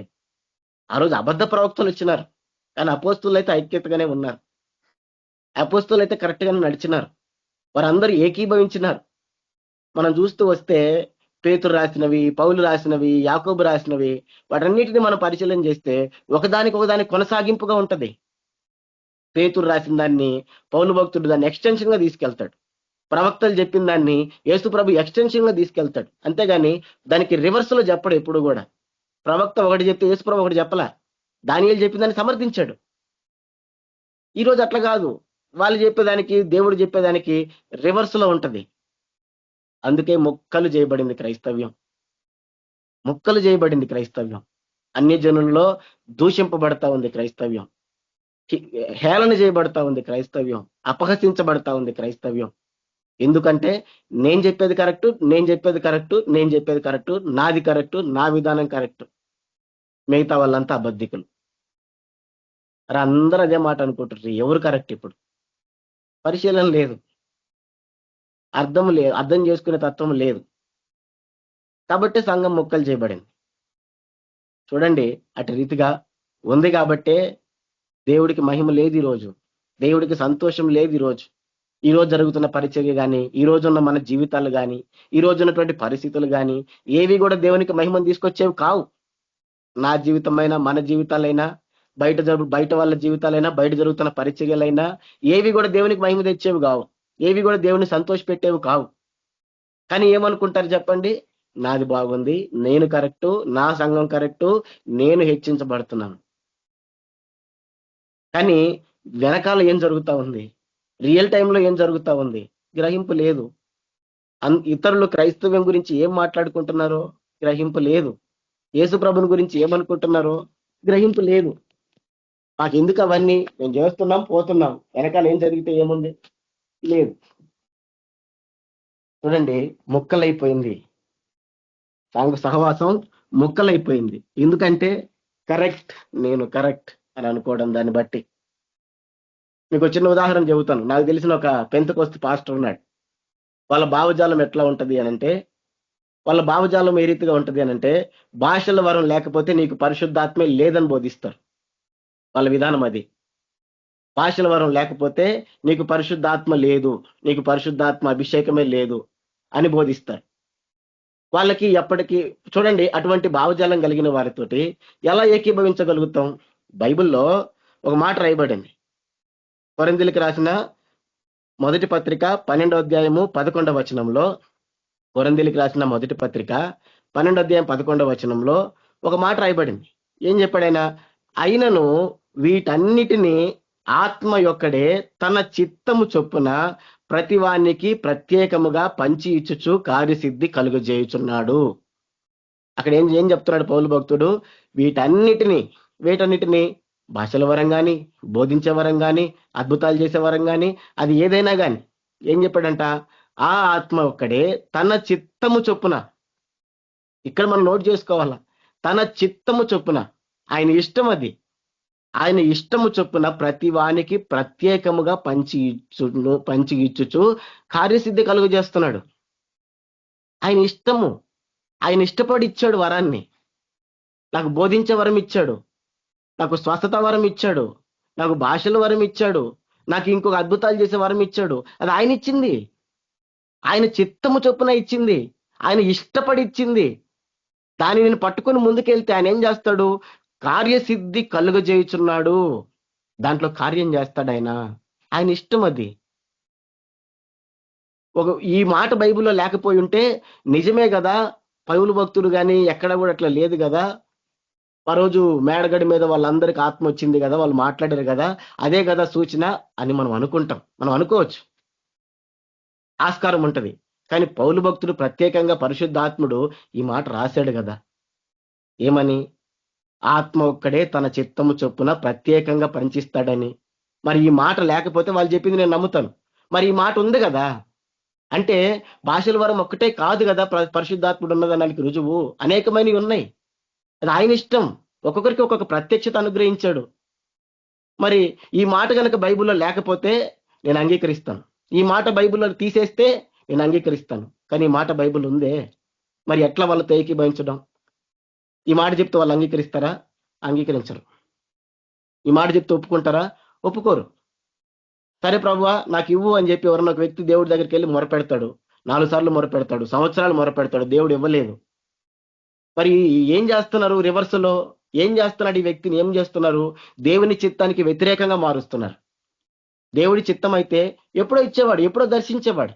మరి ఆయనకి ఇవ్వలేదు. మరి ఇవ్వలేదంటే దాని అర్థం ఏంటిది? దేవుని చిత్తం కాదు. మరి ఈ వ్యక్తి ఏమని ప్రార్థన చేస్తున్నాడు? ప్రభువా నాకు ఇవ్వు అని చెప్పి సంవత్సరాల తరబడి ఎంటబడుతున్నాడు. దాని అర్థం ఏంటిది? దేవుని చిత్తానికి వ్యతిరేకంగా ప్రార్థన చేపిస్తున్నారు. దేవుని చిత్తానికి వ్యతిరేకంగా దేవుని అడిగిపిస్తున్నాడు. మరి చూడండి, ఆత్మ కలిగిన వారైతే దేవుని చిత్తాన్ని నెరవేర్చే రీతిగా నడిపిస్తారు, దేవుని చిత్తానికి వ్యతిరేకంగా నడిపించరు. ఈరోజు ఏమైపోయింది? నేను అద్భుతాలు చేస్తున్నాను, నేను గొప్పవాణ్ణి. నేను భాషలు మాట్లాడుతున్నాను, నేను గొప్పవాణ్ణి. నేను 1,00,000 మంది నడిపిస్తున్నాను, నేను గొప్పవాణ్ణి. నేను అద్భుతాలు చేస్తున్నాను, నేను గొప్పవాణ్ణి అని ఈ రీతిగా చెప్పుకొని ఎవరికి ఇచ్చిన దాన్ని బట్టి వాళ్ళు తమ తాము హెచ్చించుకొని ఏమైపోయినారు? చూడండి, మొక్కలు చేసేశారు. చూడండి, దేవుని ఆత్మ కలిగిన వారు ఎవరు కూడా అట్లా చెయ్యరు. అట్లా నడిపించడు దేవుడు. కాబట్టి మనం గ్రహించాలా, ఇది ఇది యేసుప్రభు చెప్పిన మాట. ఆయన పాపమును గూర్చి, నీతిని గూర్చి, తీర్పును గూర్చి ఒప్పించేవాడు. ఆయనతో నడవాల మనం. ఆయన చెప్పినట్టుగా మనం నడవాల మనం. ఆయన చెప్పినట్టుగా మనం నడవకుండా మన సొంత ఆలోచనలు పెడితే దేవుడు అంగీకరించడు, దేవుడు సంతోషించడు, దేవుడు ఆనందించడు. కాబట్టి చూడండి, ఈరోజు ఎంత దారుణంగా తయారైనారు అనంటే, ఏదన్నా ప్రశ్న ఏదైనా సరే వాళ్ళతో మాట్లాడుతూ ఉంటే, ఈరోజు సంఘం ఏ రీతిగా తయారైపోయింది? తమకు కలిగినటువంటి ప్రత్యక్షతలను బట్టి, తమకు కలిగినటువంటి కృపావరాలను బట్టి తమను తాము హెచ్చించుకొని దేవుని ఆత్మకు విరోధంగా కొంతమంది జీవిస్తున్నారు. ఈరోజు మొదటగా దేవుని ఆత్మను పొందుకున్నారు, ప్రత్యక్షతలు పొందుకున్నారు. దాన్ని బట్టి అతిశయించి ఏమైపోయినారు? దేవునికి తిరుగుబాటు తయారైనారు, దేవుని చిత్తానికి వ్యతిరేకంగా తయారైన అతిశయిస్తడం మొదలు పెట్టినారు. దేవుని ఆత్మను దుఃఖపరుస్తున్నారు, దేవుణ్ణి దుఃఖపరుస్తున్నారు. తర్వాత ఇప్పుడు ఆత్మను పొందుకొని దేవుణ్ణి దుఃఖపరిచిన వారుగా, ఆత్మను ఆర్పుకున్న వారుగా కొంతమంది ఉన్నారు. ఆత్మ లేని వారు ఏ రీతిగా తయారైనారు? వాళ్ళు చెప్పింది అమ్మో ఇంత గొప్ప వాళ్ళ, అంత గొప్ప వాళ్ళ అని చెప్పి గుడ్డిగా వాళ్ళని వెంబడిస్తూ, గుడ్డిగా వాళ్ళు ఏది చెప్తే అది వింటూ నడుస్తున్నటువంటి వాళ్ళు ఆత్మ లేని వాళ్ళు. వాళ్ళకి వివేచన ఉండదు. ఆత్మ సంబంధమైన వాడు ప్రతి దాన్ని వివేచిస్తున్న దేవుని వాక్యం ఉంది. కానీ ఆ రీతిగా వివేచించరు, గుడ్డిగా నడుచుకుంటూ వెళ్ళిపోతారు. ఇది ఆత్మ లేని గుంపు. ఆత్మ ఉన్న గుంపు ఏంటిది? పరిశీలిస్తుంది, ప్రశ్నిస్తుంది, కానీ పట్టించుకోరు. చూడండి, ఇదే చెబుతున్నాడు. ఇక్కడే వచ్చింది. సంఘము మొక్కలైపోయింది. దేని కొరకు? తన ఒకరి నడతలన్నీ వాని దృష్టికి నిర్దోషమగును. నిర్దోషంగా కనపడితే ఎప్పటికీ సరి చేసుకోలేం, ఎప్పటికీ బాగుపడలేం, ఎప్పటికీ దేవుని సంతోషపెట్టలేం. అందుకే ఈరోజు మొక్కలైపోయింది. యేసుక్రీస్తు ప్రభు ఏం చెప్పాడు? యేసుక్రీస్తు ప్రభు ఏం చెప్తూ వచ్చాడు? మత్తయి సువార్త 7వ అధ్యాయము 15 నుంచి 20 వచనం వరకు మనం చదివితే యేసుక్రీస్తు ప్రభు అబద్ధ ప్రవక్తల గురించి చెప్పాడు. ఏం చెప్పాడు ఆయన?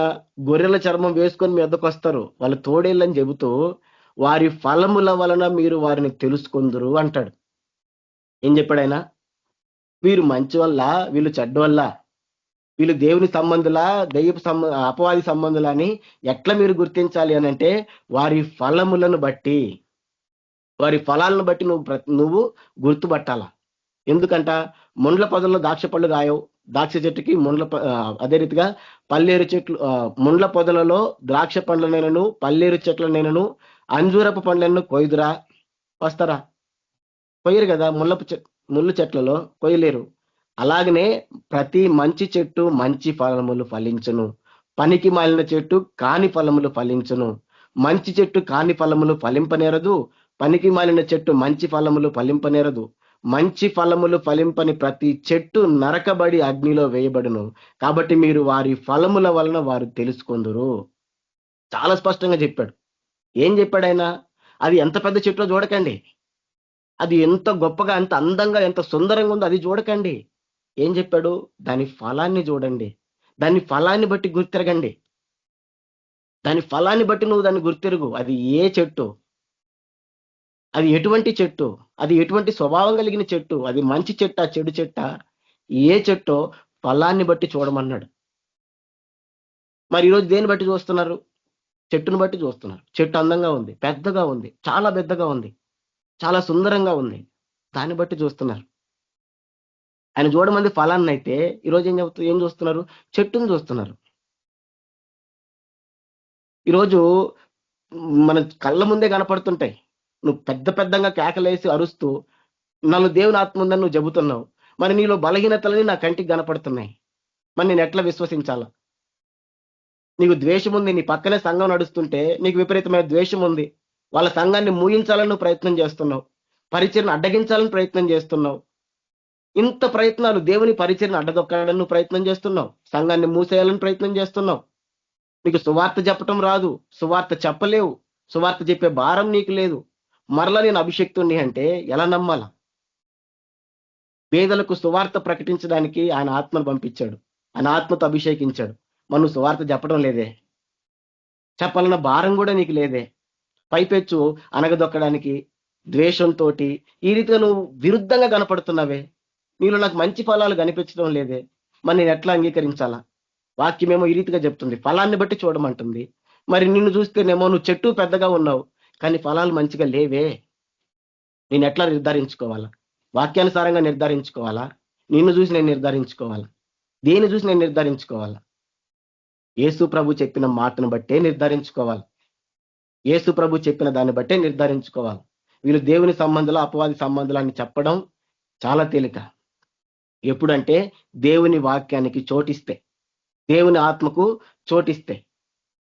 అలా కాకుండా మన తలంపులు పెట్టినాం అనుకోండి, మన ఆలోచనలు పెట్టినాం అనుకోండి, దేవుని ఆత్మకు చోటు ఇవ్వకుండా మనం ఆలోచన చేసినాం అనుకోండి, ఎప్పటికీ గ్రహించలేం, ఎప్పటికీ గ్రహించలేం. కాబట్టి యేసు ప్రభు చెప్పాడు, ఫలాన్ని బట్టి చూడమన్నాడు. అంతేగాని పెద్ద పెద్దగా కేకలేస్తే చూడమని చెప్పలేదు. వాళ్ళు అంతమందిని ఇంతమంది నడిపిస్తే చూడమని చెప్పలేదు. దేన్ని బట్టి చూడమని లేదు. ప్రవచనాలు చెప్తే చూడమని లేదు, అద్భుతాలు చెప్తే చూడమని లేదు, దెయ్యాలను వెళ్ళగొడితే చూడమని లేదు. ఇవన్నీ చేస్తే కాదు చూడమంది. దేన్ని చూసి తెలుసుకోమన్నాడు? ఫలాన్ని చూసి తెలుసుకోమన్నాడు. యేసుప్రభు చెప్పిన మాటలే ఇవన్నీ. నేను అద్భుతాలు చేయలేదా, స్వస్థతలు చేయలేదా, ప్రవచించలేదా, దెయ్యాల్ని వెళ్ళగొట్టలేదా అంటే వీటిని బట్టి చూడకండి అన్నాడు యేసుప్రభు. మీరెవరో కూడా నాకు అంటే వాళ్ళు నాకు తెలియని వాళ్ళు అని చెప్పి యేసుప్రభు చెప్తూ వచ్చాడు. అంటే ఇవన్నీ జరుగుతున్నా కూడా నువ్వు నమ్మొద్దనే కదా యేసుప్రభు చెబుతుంది. ఇవన్నీ చెబుతున్నా కూడా నువ్వు నమ్మొద్దనే కదా యేసుప్రభు చెబుతుంది. ఫలాన్ని కదా చూడమంటుంది యేసుప్రభు. మరి ఫలం సరిగా లేని వారు, ఫలించలేనటువంటి వారు, మంచి గుణగణాలు లేనటువంటి వారు, తమ్మును తాము సమర్థించుకొని హెచ్చించుకునేటువంటి వారు, వారిలో దేవుడు ఉన్నాడంటే ఎలా నమ్మాలి? చూడండి ఎంతటి దారుణమైన పరిస్థితి అనంటే, సంసోనుకి చూడండి దేవుడు విడిచిపెట్టిన సంగతి కూడా తెలియలేదు, తన అభిషేకము పోయిన సంగతి కూడా తెలియలేదు. అది బహు దుఃఖకరమైన పరిస్థితి. ఎందుకు? దెలీలా ఒడిలో పడుకొని తన సీక్రెట్లన్నీ చెప్పుకొని తన అభిషేకాన్ని కోల్పోయాడు సంసోన్. కోల్పోయిన తర్వాత శత్రువులు వచ్చి పట్టుకుంటే పెద్ద వీరంగంలాగా లేస్తాడు, పెద్ద వీరుడిలాగా లేస్తాడు. కానీ ప్రభావం లేదు, శక్తి లేదు. ఎందుకంటే తను పొందుకున్న అభిషేకం పోయింది, పోగొట్టుకున్నాడు. తనలో ఇంకా శక్తి ఉందనుకుంటున్నాడు. చాలా దుఃఖించాల్సిన పరిస్థితి ఏంటిదంటే ఈరోజు అందరి పరిస్థితి ఇదే. చాలా మంది పరిస్థితి ఇదే. తమలో అభిషేకం పోయిందన్న సంగతి తెలియదు, దుఃఖం పడుతున్నటువంటి పరిస్థితి ఉంది. మేము ఇంకా వీరులు మనకు ఏ రీతిగా అయితే సంసోన్ అనుకుంటున్నాడో ఆ మనస్సు లేదు. ఆ మనస్సు ఉంది. సంసోన్ ఏ రీతిగా అయితే నాలో ఇంకా ప్రభావం ఉంది, నాలో ఇంకా శక్తి ఉందని చెప్పి లేచాడో, దేవుడు ఎడబాసిన సంగతి కూడా తెలియకుండా ఉన్నాడో, ఆ స్థితిలో నేడు క్రైస్తవ్యం బతుకుతుంది. ఆ స్థితిలో ఉంటే చూడండి ఎప్పటికీ కూడా మనం శక్తి పొందుకొని తిరిగి వెళ్ళలేం. పశ్చాత్తాపడాలా. ఏ రీతిగా అయితే సంసోను పశ్చాత్తాపడ్డాడో, ఏ రీతిగా అయితే సంసోను తిరిగి మరలా బలాన్ని అడిగాడో ఆ అనుభవంలోనికి రావాలా. నాలో ఇంకా ఉంది అనే అనుభవంలో ఉంటే ఎప్పటికీ మనం తిరిగి బలాన్ని పొందుకోలేం, ఎప్పటికీ దేవుని చిత్తాన్ని నెరవేర్చలేం, ఎప్పటికీ శత్రువుని పడగొట్టలేం. ఏ అనుభవంలోకి రావాలనంటే పశ్చాత్తాపపు అనుభవంలోనికి రావాలా. నిజమే ప్రభువా, నేను తప్పు చేసినాను, నన్ను ఇప్పుడు బలపరచు ప్రభువా, నా తప్పులు సరి చేసుకోవడానికి, ఈ శత్రువుని అంతగొట్టడానికని ఆ అనుభవంలోనికి రావాలా, పశ్చాత్తాప అనుభవంలోనికి రావాలా.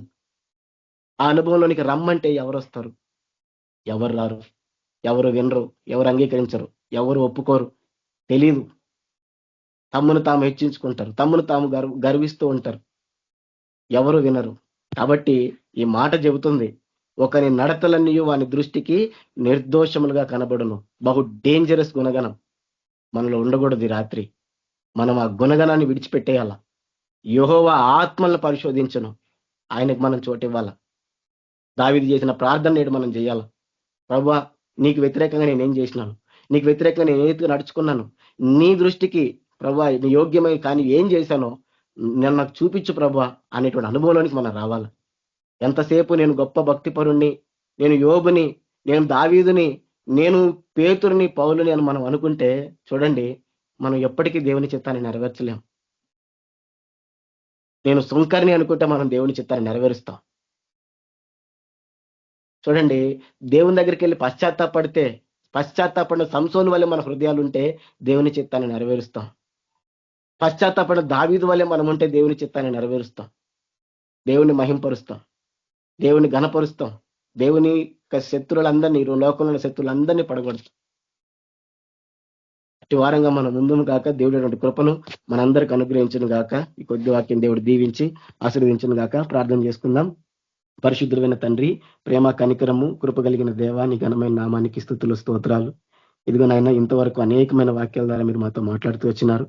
ఇదిగో ప్రభు, సామెతలు 16 అధ్యాయం 2వ వచనంలో ఒకని నడతలన్నీ వాని దృష్టికి నిర్దోషములుగా కనబడును. నాయన ప్రభు, బహు డేంజరస్, బహు భయంకరమైనటువంటి నాయన ఆలోచన విధానం, మెంటాలిటీ ప్రభావ, దాని నుంచి మమ్మల్ని దూరపరచండి తండ్రి. ప్రభావ, నీకు లోబడుతూ ఉన్నాం, సహాయపడండి, కృప చూపించండి. మాలో ఉన్న అవిధేయతలు దూరపరచండి, మాలో ఉన్న బలహీనతలు దూరపరచండి తండ్రి. ప్రభావ, మీకు అవిధేయకరమైనవి, మీకు ఆయాసకరమైనవన్నిటినీ దూరపరచండి తండ్రి. నాయన, మీకు తగినట్లుగా, మీకు ఇష్టంగా మా ప్రవర్తన బట్టి మీరు ఆనందించేవారిగా, మా ప్రవర్తన బట్టి మీరు సంతోషించేవారిగా, మీరు మహిం పొందేవారిగా ఆయన మమ్మల్ని లేవనెత్తమని సన్నిధిలో ప్రార్థిస్తున్నాం. సహాయపడండి, కృప చూపించండి, కనికరించండి. దయగల మా దేవా, కృప కలిగిన మా తండ్రి, నిన్ను సంతోష పెట్టకుండా మేము ఈ లోకంలో ఏం చేసినది వ్యర్థమే ప్రభువ.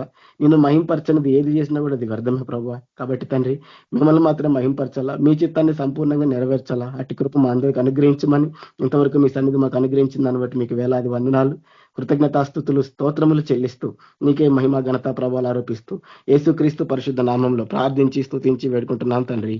ఆమేన్. ప్రైజ్ లార్డ్ అన్న, అందరికీ praise lord. Thank you brother. ఆశీర్వాదం చేయండి అట్లే పరిశుద్ధరావు బ్రదర్. మన ప్రభువైన యేసుక్రీస్తు యొక్క కృప, కనికరము, ప్రేమ, సమాధానం, నడిపింపు చేరొచ్చిన మనందరికీ, లోకంలోని సకల పరిశుద్ధులకి సదాకాలం తోడేంటి నడిపించిన గాక. ఆమేన్. ఆమేన్. అందరికీ praise lord. Sisters praise the lord. Praise the lord brothers and sisters. అందరికీ ప్రైజ్ లార్డ్. అందరికీ ప్రైజ్ ది లార్డ్. అందరికీ praise the lord. Praise the lord. Praise the lord. అందరికీ ప్రైజ్